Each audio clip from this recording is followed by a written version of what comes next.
Hello and welcome back to TechNuovo. My name's Steph and today we are going to be playing Sonic Racing CrossWorlds on the Steam Deck OLED to see how it performs. So let's dive in. So diving into the game here, you can see we are running a solid 60 FPS on the actual main menu, which is pretty good to see. We are, I believe, at a slightly smaller resolution than what I'm playing on my monitor.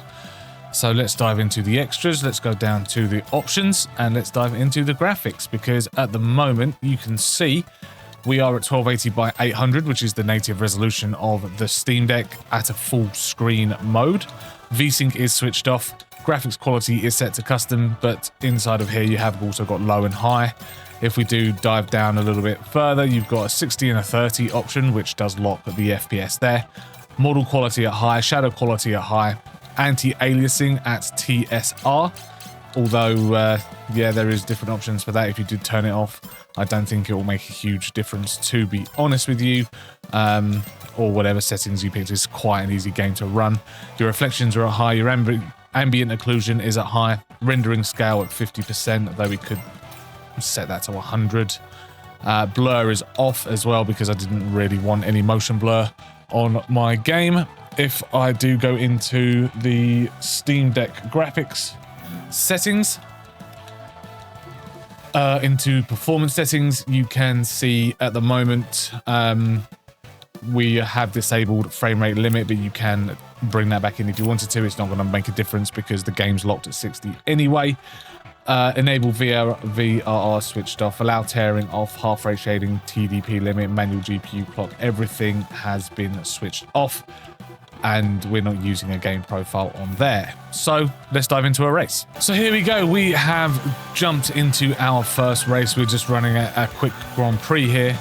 I'm not really too knowledgeable of how this game runs. It's very much Mario Kart, but with Sonic characters. There obviously have been different versions of this game in the past, but I've never actually been involved in playing them.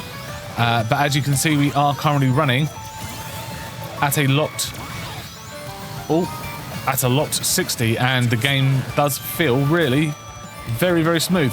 Why we have to play at a locked 60, I don't really know, but I'm assuming it probably has something to do with the limitations of the game, or playing in a multiplayer setting, which means that we are unfortunately playing at a locked 60.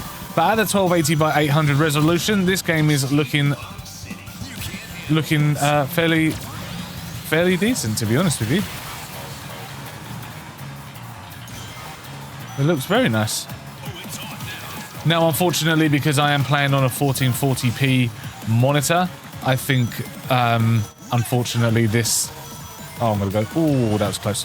Unfortunately, I think that there is an issue with scalability there. That might be the rendering resolution percentage. We could potentially get that changed later on if we wanted. Oh my god, where am I going? I was heading directly for that coin. Oh no, I fell off. And I'm in third. Oh well, second now.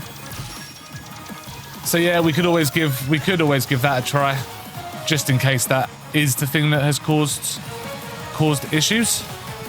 I'm not sure if it is, to be honest with you, but you never know, it might be. But as it stands at the moment, if you are going to be playing this game in handheld mode, it's decent. It's decent and it works. It works really nicely.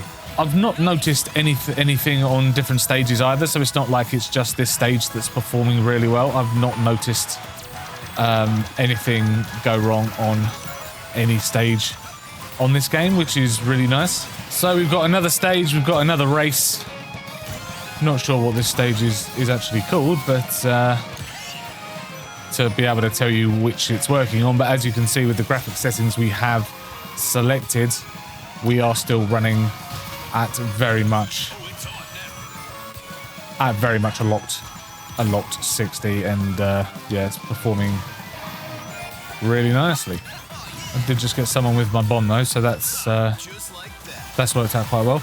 The other thing as well, when other players are on the screen, there's nothing, there's no issues. There's no issues either. That felt a little bit slippery, that one. So we just jumped into our third race just to test out if it is stage related, which it's very quickly finding out it's not. It's very much a very well performing game. I mean, it's not the hardest game to render in the world, right? It's very, very simple. So yeah, I'm pretty I would have been pretty shocked if this game wasn't able to run effectively on the Steam Deck, just because of the nature of the game itself. I would have been yeah. It would have been very strange to have seen a game of Sonic Racing perform terribly.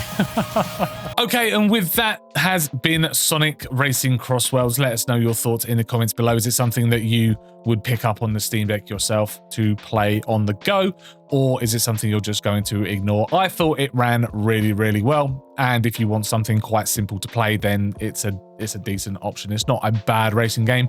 Is it on par with Mario Kart? I'm not sure, but from the first ever Sonic Racing game that I've played, it's come a long way. But yeah, as I say, it's a decent game to play on the Steam Deck, and it runs absolutely fine and really smooth as well, locked at that 60 FPS. So let us know in the comments what you think, and we'll see you in the next video.